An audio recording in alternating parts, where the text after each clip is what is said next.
Friends, welcome back. तो friends, अभी की वीडियो है जनरल विपिन रावत का अधूरा काम पूरा होना देश के लिए क्यों है जरूरी। तो चलो वीडियो देखते हैं। वीडियो देखने से पहले अगर आप चैनल पर नए हो और आपने अभी तक सब्सक्राइब नहीं किया तो जल्दी से पहले सब्सक्राइब के बटन और बेल आइकन को क्लिक कर लो ताकि आपको हमारे सारे न्यू वीडियोस के नोटिफिकेशन मिल जाए जैसे हम अपलोड करें। अगर आपको वीडियो पसंद आता है प्लीज लाइक एंड शेयर। चलिए शुरू करते हैं।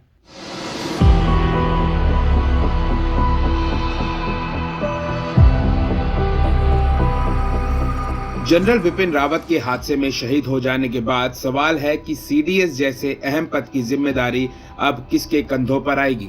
जनरल विपिन रावत इस पद पर बेहद प्रोफेशनल तरीके से काम कर रहे थे। उनकी अगुवाई में देश की तीनों सेनाओं को थिएटर कमांड की छतरी के नीचे लाया जा रहा था। प्रधानमंत्री मोदी ने फौज के मूल ढांचे में कई बदलाव किए थे, जिसकी वजह से सीडीएस का पद बेहद अहम हो गया था। जनरल विपिन रावत ने फौज में कई खास बदलाव किए। इसमें हथियारों की खरीद से लेकर फौज के खर्चों को कम करना शामिल था।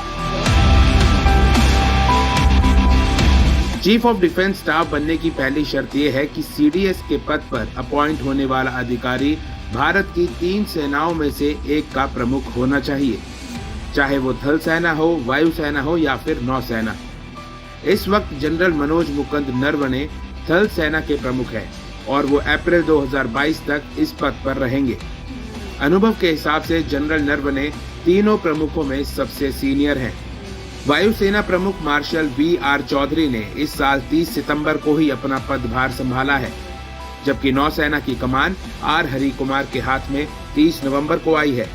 अनुभव में ये दोनों नरवणे से कम है और सरकार के साथ नरवणे लंबे वक्त से काम कर रहे हैं और दोनों ओर से ताल्लुकात भी काफी अच्छे हैं। एक नजर डालते हैं तीनों सेना के अंगों में किसका कितना अनुभव रहा है और उनकी ताकत क्या है। General mm. नरवणे, थल सेना प्रमुख, अनुभव 41 साल, ताकत चीन की चुनौती से निपटने का अनुभव। Martial VR. चौधरी, वायु सेना प्रमुख, अनुभव 39 साल, ताकत आधुनिक तकनीक पर पकड़। Admiral R. हरि कुमार, नौसेना प्रमुख, अनुभव 39 साल, ताकत समुद्री लड़ाई पर सामरिक पकड़। तीनों प्रमुखों में जनरल नरवणे का पलड़ा सबसे ज्यादा भारी दिखता है। उनकी उम्र भी अभी 61 साल हुई है, जबकि सीडीएस के पद के लिए उम्र 65 साल से ज्यादा नहीं होनी चाहिए। सबसे अहम बात जो नरवणे के पक्ष में जाती है वो है चीन के साथ भारत के बॉर्डर पर हालात। सेना प्रमुख बनने से पहले भी जनरल नरवणे उत्तर पूर्वी भारत में तैनात रहे हैं और वो चीन से जुड़ने वाले बॉर्डर की परेशानियों को अच्छी तरह से समझते हैं। चीफ ऑफ डिफेंस स्टाफ की कई जिम्मेदारियां होती हैं, जिसमें department of military affairs, chief of staff committee के चेयरमैन का पद और रक्षा मंत्री के प्रमुख सलाहकार की भूमिका भी शामिल है। इसमें सेना के तीनों कमानों में आपसी तालमेल बैठाने के अलावा तीनों को थिएटर कमांड की एक छत के नीचे लाने का भी काम शामिल है। जनरल विपिन रावत का सपना था कि भारतीय सेना में भी थिएटर कमांड बनाई जाए ताकि गंभीर हालातों में किसी भी खतरे से आसानी से निपटा जा सके और सेना के तीनों अंग दुश्मन से एक साथ निपटने के लिए हमेशा तैयार हो।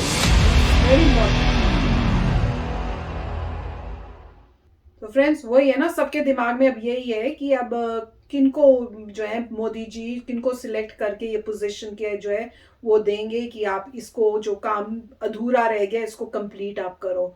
और डेफिनेटली जैसे कह रहे हैं कि विपिन रावत जी तो इतना अच्छा काम कर रहे थे, अब कौन उनकी जगह पे आके वैसे ही अच्छा काम करे, वैसा ही एक लीडर इनको चाहिए। तो मोदी जी ने उस हिसाब से चूज करना है और मेरे हिसाब से तो आर्मी के जो चीफ है उन्हीं को सिलेक्ट करेंगे। क्यों? क्योंकि मेन रीजन ये है कि वो रिटायर होने की एज में है। कह रहे मेरे ख्याल से क्या अप्रैल बोल रहे थे शायद कि अप्रैल में वो उनका रिटायरमेंट होगा। और बाकी जो 2 हैं वो तो अभी रिसेंटली बने हैं, तो उनको तो आप बना नहीं सकते हो, क्योंकि अगर उनको आपने बना दिया मेरे वो फिर दोनों पोजीशंस तो ले नहीं सकते, तो उन्हीं को बनाएंगे ना जो अभी रिटायर होने वाले हैं, तो उनको वहां से रिटायरमेंट मिलेगी और यहाँ पे उनको वो पोस्ट दे देंगे और वो करंट है अभी, तो उनको अभी सारी सिचुएशन का भी पता है। किसी रिटायर्ड को लेंगे या कोई और को चूज करने में फिर वो प्रॉब्लम है, क्योंकि वो इतनी देर से रिटायर्ड है तो हो सकता है इतना टच में नहीं हो। तो बेस्ट तो ये होता है कि तीनों चीफ में से जो सबसे अर्लीस्ट रिटायरमेंट हो रही है जिनकी, उनमें से एक को चूज करेंगे। तो मुझे तो लगता है आर्मी चीफ जो है उन्हीं को चूज करेंगे।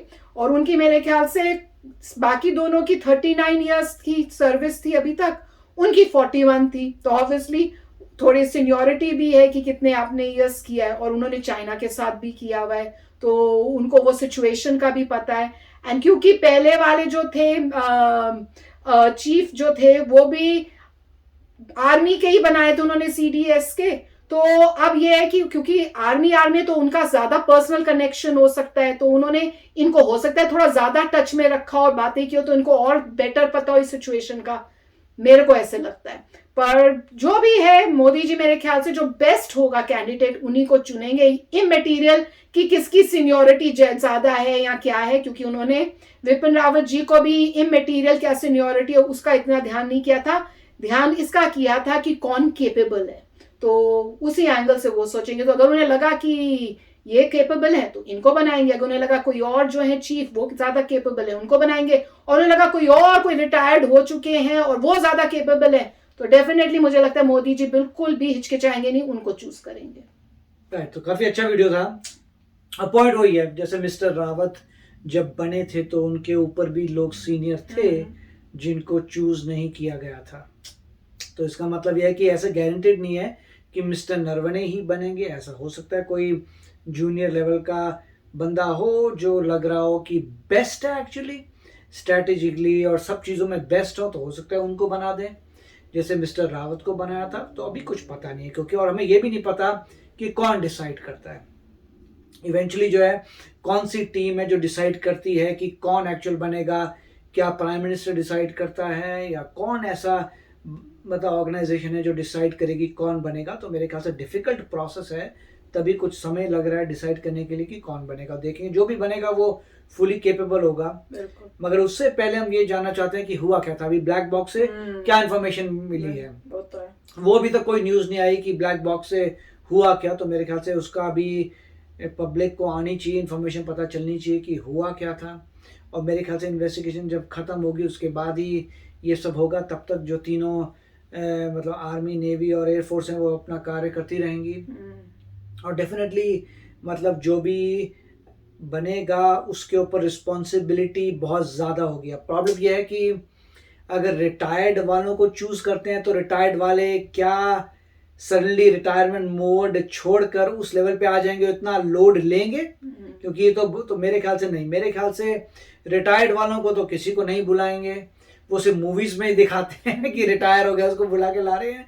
जहाँ पे रियलिटी है मेरे ख्याल से जो अभी बंदा जो करंट किसी भी पोजीशन पे है, लेफ्टिनेंट जनरल हो, जो भी हो, छोटे पोजीशंस पे हो, उनसे उनको बनाएंगे जो उनको लग रहा होगा उनका पोटेंशियल है। और वो काफ़ी फिर मेरे ख्याल से काफ़ी बड़ी बात होगी अगर आप जूनियर को सीधा हेड बना देते हैं। होता है तो देखते हैं क्या होता है। काफ़ी अच्छा वीडियो था। यस फ्रेंड्स, तो आप बताना आपको क्या लगता है कौन बनेंगे। ठीक है, तो चलो चलते हैं, मिलेंगे नेक्स्ट वीडियो में बहुत ही जल्द। Till then take care and bye bye. तो अगर आप मेरे इस चैनल पे नए हो तो जल्दी से सब्सक्राइब के बटन को हिट करो और बेल आइकन को क्लिक करो, ताकि आपको मेरा जब नया वीडियो मैं लगाऊं आपको उसके बारे में जल्दी से पता चल जाए।